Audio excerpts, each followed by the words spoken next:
بالله من الشيطان الرجيم. بسم الله الرحمن الرحيم. ويا قوم اعملوا على مكانتكم إني عامل سوف تعلمون من يأتيه عذاب يخزيه ومن هو كاذب فارتقبوا إني معكم رقيب. ولما جاء أمرنا نجينا شعيب والذين آمنوا معه برحمة منا وأخذت الذين ظلموا الصيحة فأصبحوا في ديارهم جاثمين.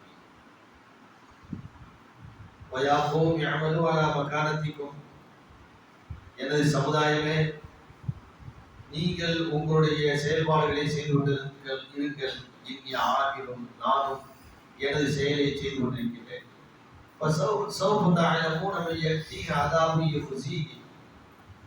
இழிவு தரும் வேதனை யாருக்கு வரும் என்பதை நீங்கள் மிக விரைவில் அறிந்து கொள்வீர்கள். யார் பொய்யானவர்கள் என்பதை நீங்கள் அறிந்து கொள்வீர்கள். எனவே நீங்களும் அதனை எதிர்பாருங்கள், உங்களுடன் நான் எதிர்பார்க்கின்றேன்.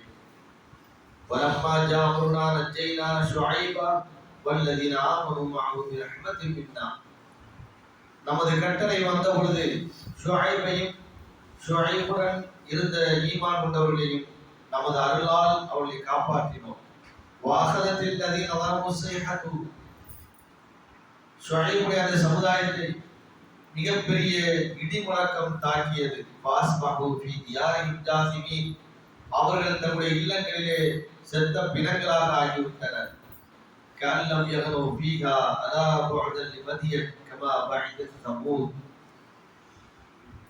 இதற்கு முன்பு இப்படி வாழ்ந்தார் என்ற அடையாளமே இல்லாமல் எப்படி சமூக கூட்டத்தினர் அழிக்கப்பட்டார்களோ அதுபோன்று மதியன் வாசிகளும் அழிக்கப்பட்டனர் என்ற இந்த செய்தியை அல்லாஹ் 11வது அத்தியாயத்துடைய 93, 94, 95 ஆகிய அந்த 3 வசனங்களில் குறிப்பிட்டார்.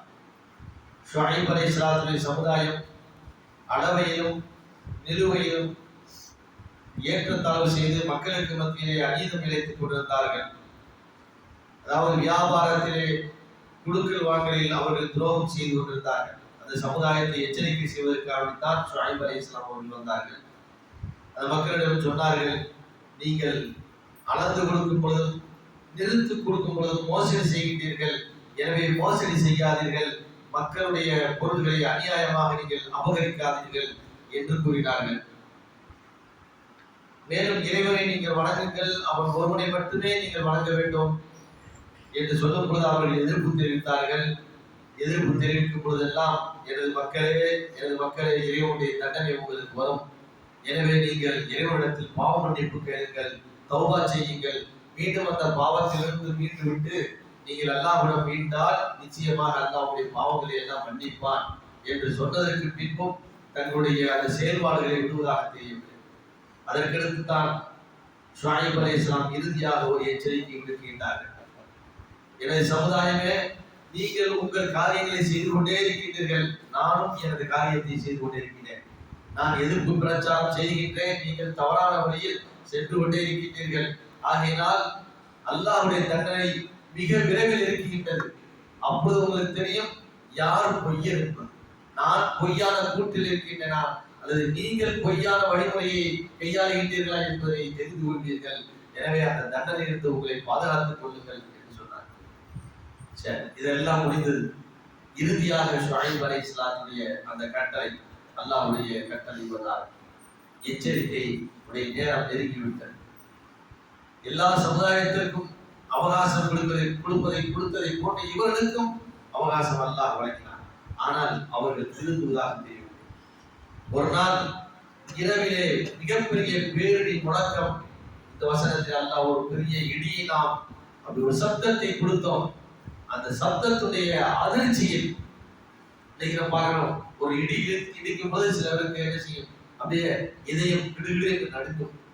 இந்த இடிக்கு இது போன்ற மிகப்பெரிய பேரிடை, பயங்கரமான ஒரு சப்தம் வந்த உடனே என்ன ஆகுது, பூரா அப்படியே செத்து மடிந்து விட்டார்கள். எதை போன்று என்று சொன்னால், அதாவது செத்த பிணங்களாக ஆகிவிட்டனர். அவர்கள் தங்களுடைய இல்லங்களிலே உறங்கிக் கொண்டிருக்கும் போது, அதாவது பேரிடியின் சப்தத்தின் காரணமாக அவர்கள் அப்படியே செத்த பிணங்களாக ஆகிவிட்டார். ஆக அல்லாஹ்வுடைய தண்டனை எப்பொழுது வரும், எந்த நேரத்தில் வரும் என்பது தெரியாது. இன்னொரு வசனத்தில் அல்லாஹ் சொல்லும் பொழுது அவர்களுக்கு ஒரு பெரும் நிழல் போன்ற கருமேகம் வந்து அவர்களை அழித்தது என்றும், இன்னொரு இடத்திலே சொல்லும் பொழுது அவர்களுக்கு அவர்களை நாம் மிக கடுமையான ஒரு பிடியை பிடித்தோம். அப்படி ஈரக்குலையா நடுங்கு சொன்னாங்க. அது மாதிரி ஒரு கடுமையான பிடி அவர்களுக்கு பிடித்தோம்.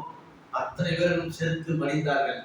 எதை போன்று என்று சொன்னால், அவர்களுக்கு பக்கத்தில் வாழ்ந்து கொண்டிருந்த சமூக கூட்டத்திற்கு எப்படி நாம் அழிவை ஏற்படுத்தினோமோ, 8 இரவுகளும் 7 இரவுகளும் 8 பகல்களும் ஒரு பெரும் புயல் காற்றை வீசி அவங்களை எப்படி நாம் அழித்தோமோ, அதுபோன்று இவர்களுக்கு பல்வேறு விதமான வகையிலே தண்டனையை கொடுத்து அவர்கள் நினைச்சனர் அழித்து ஒன்றுமில்லாத செத்த பிறகுகளாக ஆகிவிட்டார்கள் என்று அல்லாஹ் கூறுகிறார்.